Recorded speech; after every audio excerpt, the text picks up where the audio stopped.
Jeedimetla depot ఎదుట RTC కార్మికులు చేపట్టిన సమ్మె కార్యక్రమం ఉద్రిక్త వాతావరణంలో కొనసాగుతుంది. ఈ ఆందోళనకు స్థానిక MLA assembly BRS LP Vivekananda హాజరై కార్మికులకు మద్దతు తెలిపారు.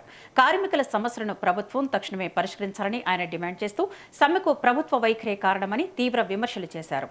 డ్రైవర్ శంకర్ గౌడ్ ఆత్మహత్య ఘటనకు ప్రభుత్వమే బాధ్యత వహించాలని ఆరోపించారు. అలాగే రేవంత్ పాలనలో వివిధ వర్గాల వారు తీవ్ర ఇబ్బందులు ఎదుర్కొంటున్నారని వ్యాఖ్యానించారు.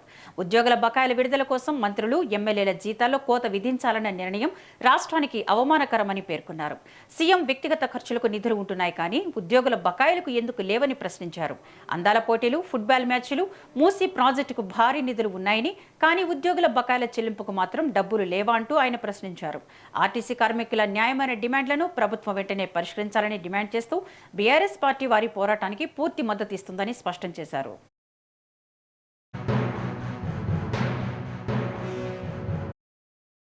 మీ గొంతమ కోరికలు తీసుకోవడానికి, మీకు మోదు తీసుకోవడానికి వందల వేల కోట్ల రూపాయలు వస్తాయి కానీ కార్మికుల కష్టార్జిత జీతంతో ఉన్న డబ్బులు చెల్లించడానికి మీకు ఎందుకు చేతులు రావు రేవంత్ రెడ్డి అని చెప్పి ప్రశ్నిస్తా ఉన్నాం. ఈ రోజంతా కూడా ప్రజలందరూ అడుగుతా ఉన్నారు. నేను ఈరోజు దానికి సమాధానం చెప్పాల్సిన అవసరం ఉన్నది. పూర్తిగా విఫల ప్రభుత్వం ఇది, ఘోరంగా వైఫల్యం చెందిన ప్రభుత్వం ఇది. యావత్ భారతదేశంలో ఘోరంగా విఫలమైన ముఖ్యమంత్రి ఎవరంటే ఈరోజు తెలంగాణ రాష్ట్రంలో రేవంత్ రెడ్డి సర్కారే. రేవంత్ రెడ్డి అనేది స్పష్టంగా అర్థమవుతుంది అందరికీ కూడా.